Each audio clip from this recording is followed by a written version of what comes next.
volta com a Lei Complementar número 75 para estudarmos a segunda parte do artigo 53. Nós vimos na primeira parte a competência do Colégio de Procuradores da República e o mais importante, né, fizemos aquela comparação com os demais colégios, tá? Falei de indicações para o STJ, para o terço constitucional do STJ, quais são os colégios envolvidos que terão essa competência, ao Colégio de Procuradores da República no âmbito do Ministério Público Federal e o Colégio de Procuradores e Promotores de Justiça no âmbito do Ministério Público do Distrito Federal e Territórios. Falei de indicações para o quinto constitucional, nos órgãos que possuem quinto constitucional. Aí eu estou falando de competências não só do Colégio de Procuradores da República, no caso da composição, né, dos TRFs, mas também do Colégio de Procuradores do Trabalho, no tocante às indicações pelo quinto para o TST e para os Tribunais Regionais do Trabalho, e também o Colégio de Procuradores e Promotores de Justiça no âmbito do Ministério Público do Distrito Federal e Território, nas indicações para o TJ do Distrito Federal e Territórios. Mais uma vez, eu não tenho essa competência para o Colégio de Procuradores da Justiça Militar. Não há qualquer tipo de indicação pelo quinto constitucional no âmbito do Ministério Público Militar. Por isso, a ausência dessa competência no Colégio de Procuradores da Justiça Militar. Bem, isso é assunto da aula passada, nós já vimos, inclusive, a maior tendência de cobrança por parte do examinador. Na segunda parte do artigo 53, o que eu quero destacar, comparando com os demais ramos do Ministério Público da União, é o seguinte, ó. Vejam só, compete ao Colégio de Procuradores da República, inciso 3º, eleger dentre os subprocuradores gerais da República e mediante voto plurinominal, facultativo e secreto, 4 membros do Conselho Superior do Ministério Público Federal, tá? Então percebam, a competência do Colégio de Procuradores da República eleger dentre os subprocuradores gerais da República e mediante voto plurinominal, facultativo e secreto, 4 membros do Conselho Superior do Ministério Público Federal. A mesma regra vale para o Colégio de Procuradores do Trabalho.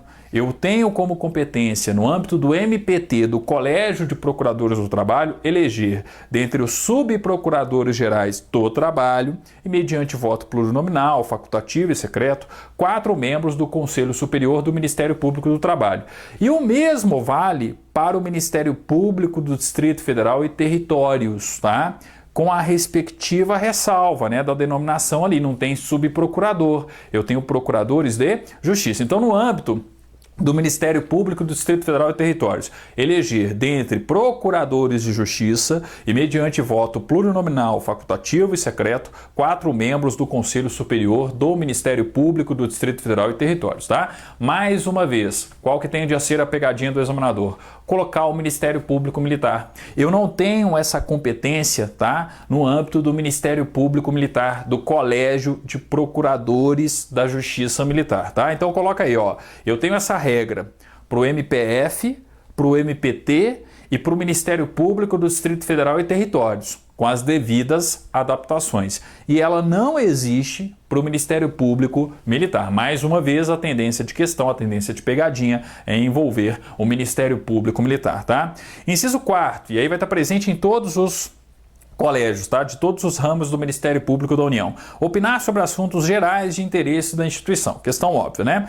Parágrafo 1º, parágrafo 2º e parágrafo 3º, tá? Igual aí para todos os ramos do Ministério Público da União também. Então vejam só. Parágrafo 1º. Para os fins previstos no inciso 1º, 2º e 3º desse artigo, prescindir-se-á de reunião do Colégio de Procuradores, procedendo-se segundo dispuser o seu regimento interno e exigindo-se o voto da maioria absoluta dos eleitores, tá? Por que eu tenho prescindir-se-á? É uma dispensa, não é imprescindível.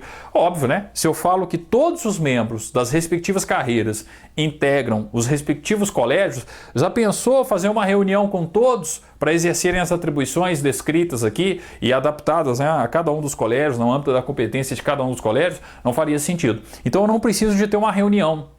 Não existe uma reunião, tá? Prescindir-se-á de reunião do Colégio de Procuradores. Não preciso ter essa reunião. O importante aqui, ó, é observado o regimento interno de cada um dos colégios, tá? A maioria absoluta dos eleitores. Então, por exemplo, ó, vou formar a lista sextupla para as indicações do 5º Constitucional nos colégios que possuem essa atribuição. Tem que ser por maioria absoluta a formação dos 6 que serão indicados. E eu não preciso de ter uma reunião formalmente com todos no mesmo local, tá? Para que isso seja feito, tá? Até porque seria impraticável, tendo em vista que os membros do Ministério Público da União estão espalhados em todo o território nacional, tá? Lembre-se, cada colégio é formado pelo respectivo procurador-geral e todos os integrantes da carreira que estão em atividade. Então, mais do que justificada essa regra da ausência, da dispensa da reunião do colégio em si, tá? Parágrafo 2º, excepcionalmente, em caso de interesse relevante da instituição,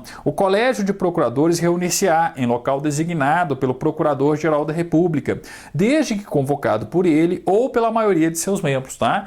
Mais uma regra padrão, tanto no Colégio de Procuradores da República, quanto no Colégio de Procuradores do Trabalho, no Colégio de Procuradores da Justiça Militar e no Colégio de Procuradores e Promotores de Justiça, tá? Então, a mesma regra eu vou aplicar a todos os ramos do Ministério Público da União. Excepcionalmente, em caso de interesse relevante da instituição, o respectivo colégio reunir-se-á em local designado pelo respectivo procurador-geral, desde convocado por ele ou pela maioria dos membros do respectivo colégio, tá? Parágrafo 3º, o regimento interno do Colégio de Procuradores da República disporá sobre o seu funcionamento, o mesmo se aplicando também a todos os outros ramos do Ministério Público da União, com as devidas adaptações, né? Então, o regimento interno do respectivo colégio disporá sobre o seu respectivo funcionamento, tá? Ó, cuidado, sobretudo, com a primeira parte do artigo 53 e com o inciso 3º, tá? Do artigo 53 que nós vimos nessa segunda parte, no presente vídeo. Eu não tenho a regra para o Ministério Público Militar. Não se esqueçam disso, tá? Eleger dentre os subprocuradores gerais da República e mediante voto plurinominal, facultativo e secreto, 4 membros do Conselho Superior do Ministério Público Federal.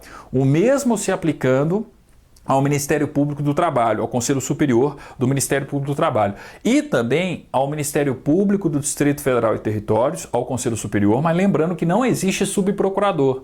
Lá serão procuradores de justiça, tá? Então façam aí sempre a comparação para não errar qualquer tipo de questão no dia da prova, ok? Bem, no nosso próximo vídeo, vamos falar dos conselhos superiores e, mais uma vez, traçar esse comparativo, mas sempre tendo por base, tá, o Conselho Superior no âmbito do Ministério Público Federal, que acaba sendo o mais cobrado, ok? Obrigado, até o nosso próximo encontro, então, com o artigo 54 da Lei Complementar número 75.